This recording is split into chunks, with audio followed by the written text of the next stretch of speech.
آخری بات، علامہ انور شاہ کشمیری کے بارے میں یہ بہت کہا جاتا ہے کہ وہ 8 رکعت کے قائل تھے. ایسا بالکل بھی نہیں ہے. علامہ انور شاہ کشمیری نے جو بات کہی ہے نا کہ نبی سے 8 رکعتیں تراویح ثابت ہیں، وہ اس بخاری کی حدیث کے حساب سے کہی ہے کہ غیر رمضان میں 8 پڑھتے تھے. لیکن امام انور شاہ کشمیری کی اپنی رائے 20 رکعت تراویح ہے. اب آپ کہو گے ایک طرف وہ مان رہے ہیں کہ نبی سے 8 ثابت ہیں اور اپنی رائے کہہ رہے ہیں 20، تو وہ کیا ہے؟ وہ میں آپ کو بتاتا ہوں. دیکھو نہیں تو نبی سے صراحتاً ثابت نہیں ہے، دلالتاً ثابت ہے. تو یہاں بھی علامہ انور شاہ کشمیری نے جو یہ فرمایا نا کہ نبی سے تو 8 ہی ثابت ہیں، آگے جا کے انہوں نے لکھا ہے کہ میں یہ نہیں کہتا کہ 20 رکعت سنت نہیں ہے. وہ کہتے ہیں حضرت عمر سے کتنی ثابت ہیں؟ 20 ثابت ہیں. لہذا انور شاہ کشمیری کی رائے میں بھی 20 سنت ہیں. دیکھیں، جس روز سے انور شاہ کشمیری جو دیوبندی مکتب فکر کے اکابر ہیں، انہوں نے یہ بات کہی ہے کہ اس بات کو تسلیم کرے بغیر ہمارا کوئی چارہ نہیں ہے کہ نبی صلی اللہ علیہ وسلم کی جو سنت ہے تراویح کی رکعت، اس کی تعداد 8 ہے. اس روز سے کچھ لوگ جو ہے اس کو اپنے مسلک کے اوپر ایک داغ سمجھ کر اس کو دھونے کی کوشش کر رہے ہیں، اور لگاتار ان کے اقوال میں، ان کے قول میں تحریف پہ تحریف کر رہے، جھوٹ کی ملاوٹ کر رہے اور ثابت کرنے کی کوشش کر رہے کہ کسی طرح یہ بات ثابت ہو جائے کہ انور شاہ کشمیری جو ہے وہ 20 کو بھی سنت مانتے تھے. ابھی آپ نے سنا مفتی صاحب کی بات، کیا کہہ رہے مفتی صاحب؟ انور شاہ کشمیری انہوں نے کہانیاں سنانے لگے، کس کی؟ طواف کی، ان کے اوپر فٹ کرنے لگے، اور اس کہانی کو سناتے ہوئے یہاں تک پہنچ گئے کہ یہ انور شاہ کشمیری جو ہے وہ 20 رکعت کو بھی سنت مانتے تھے. کیا کہہ رہے مفتی صاحب؟ انور شاہ کشمیری 20 رکعت کو بھی سنت مانتے تھے. سنا نا آپ نے؟ حالانکہ یہ جھوٹ ہے، بلکہ اسی کتاب کے اندر انور شاہ کشمیری نے صراحت کے ساتھ اس بات کو کہا ہے کہ میرے نزدیک، دیکھیں اسکرین شاٹ آپ کے سامنے ہے ان کی کتاب کا، کہتے ہیں کہ میرے نزدیک جو ہے حضرت عمر نے 8 رکعت سے 20 رکعت کیے. کیوں کیے؟ قرات کو جو ہے وہ کم کر دیے انہوں نے اور رکعتوں کو بڑھا دیے. یعنی 2 رکعت میں جتنی لمبی قرات ہوتی تھی ان قراتوں کو ڈیوائیڈ کر دیے 4 رکعتوں میں، 2 رکعت کی 4 رکعت بنا دیے. اس طرح انہوں نے 8 سے 20 رکعت کر دیے. یہ کون کہہ رہا ہے؟ انور شاہ کشمیری کے اپنے الفاظ ہے، میرا یہ تبصرہ نہیں ہے، یہ خود انور شاہ کشمیری کہہ رہے ہیں. اب یہ الگ بحث ہے کہ حضرت عمر سے 20 ثابت بھی ہے یا نہیں ہے، وہ الگ مسئلہ ہے. 20 ثابت نہیں ہے، ہمارا ماننا یہ حضرت عمر سے بھی وہ جو ہے 11 رکعت ہی ثابت. حضرت عمر کیسے نبی صلی اللہ علیہ وسلم کی حکم کی مخالفت کریں گے؟ جو موطا مالک کی صحیح سند سے روایت ہے، حضرت عمر نے بھی 11 کا ہی حکم دیے تھے. لیکن بہرحال انور شاہ کشمیری کا یہ ماننا ہے کہ حضرت عمر نے 8 سے 20 رکعت کر دی. اب مفتی صاحب کیا کہہ رہے کہ انور شاہ کشمیری یہی مانتے تھے نبی صلی اللہ علیہ وسلم کی سنت بھی 20 رکعت ہی ہے. حالانکہ یہ ان پر جھوٹ ہے انور شاہ کشمیری کے اوپر.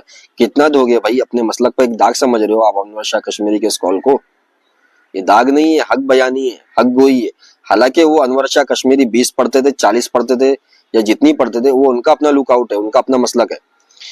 ویسے ہی جیسے کوئی حنفی رفع دین کو نبی صلی اللہ علیہ وسلم کی سنت مانتا ہے لیکن وہ نہیں کرتا، وہ اس کا اپنا مسلک ہے، وہ کیوں نہیں کرتا بھائی؟ وہ اس کا اپنا لک آؤٹ ہے. لیکن جو ہے نبی صلی اللہ علیہ وسلم سے ایک چیز ثابت ہے وہ تو یہ تو مانتا ہے نا. اسی طرح انور شاہ کشمیری نے باقاعدہ اس بات کو کہہ دیا ہے کہ تسلیم کرے بغیر کوئی چارہ نہیں ہے ہمارا کہ نبی صلی اللہ علیہ وسلم کی جو سنت ہے وہ 8 رکعت ہے تراویح. اور باقاعدہ انہوں نے یہ بھی کہا ہے کہ تراویح و تہجد بھی ایک ہے، اس کو بھی تم نہیں دھو سکتے. انور شاہ کشمیری نے یہ بھی کہا ہے نا تراویح و تہجد کوئی الگ نماز نہیں ہے، وہ ایک ہی نماز ہے، تم اس کو بھی نہیں دھو سکتے. اس کو بھی اپنے مسلک کے اوپر داغ سمجھو تم، اس قول کو بھی. اور بعض حنفیوں سے 8 ثابت ہیں تو ہم ان کے قول کو رد کرتے ہیں، ہم ان کے قول کو نہیں مانتے. اگر کسی حنفی نے لکھ دیا ہے تو ہم ہر حنفی کا قول ہم پر حجت تھوڑی ہے.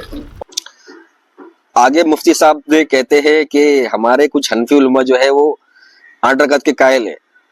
کیا ہوا بھائی؟ تم تو اتنے ٹائم سے کہہ رہے تھے 20 پر اجماع ہو گیا ہے، 20 پر اجماع ہے. بھائی 20 پر اجماع خود حنفیوں کے گھر میں نہیں ہو سکا آج تک کے، تو پوری امت کا 20 پہ کیسے اجماع ہوگا؟ 20 پر اجماع حنفیوں کے گھر میں بھی نہیں ہو سکا آج تک نا. امام مالک کی طرف جو 8 رکعتیں منسوب ہیں کہ وہ 8 رکعت قائل تھے یا 13 کے قائل تھے، وہ غلط ہے. امام مالک کی جو معتبر کتابیں ان میں 36 رکعتیں ہیں، 8 نہیں ہے. بعض لوگ یہ بھی کہتے ہیں کہ جب امام مالک، اب دیکھیں یہاں پہ یہ کہہ رہے کہ امام مالک جو رحم اللہ ہے ان کا جو اپنا مسلک تھا وہ 36 رکعت تھا ان کی اپنی کتابوں میں. حالانکہ ان کی جو کتاب ہے المدونہ اس میں کیا لکھا ہوا ہے؟ جو اہل مدینہ ہے ان کا عمل تھا 36 رکعت. اہل مدینہ کا عمل جو 36 + 3 39 رکعت تھا.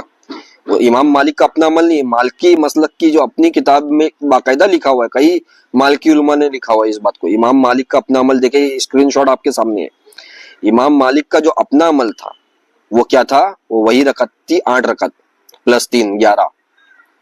یہ میں اپنی طرف سے نہیں کر رہا، یہ مالکی علماء نے لکھا. امام مالک کا مسلک جو تھا ان کا اپنا، وہ اپنے لیے جو ایک چیز اختیار کرتے تھے. اور یہ بات انور شاہ کشمیری نے بھی ایکسیپٹ کی ہے. یہی بات انور شاہ کشمیری نے بھی ایکسیپٹ کی کہ امام مالک نے اپنے لیے 11 رکعت اختیار کیا. تو جاؤ بولو امام مالک کے اوپر باندھو، بولو وہ جھوٹ بول رہے.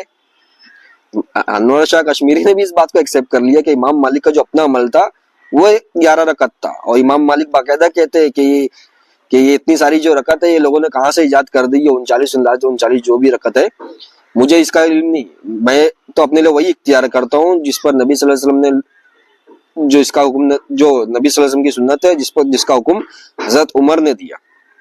تو امام مالک سے بھی 11 رکعت ثابت ہے، اور 20 پر کوئی اجماع نہیں ہوا، 20 پر ان کے گھر میں اجماع نہیں ہوا، یہ امت میں اجماع کہاں سے بتاتے بیٹھتے رہتے ہیں۔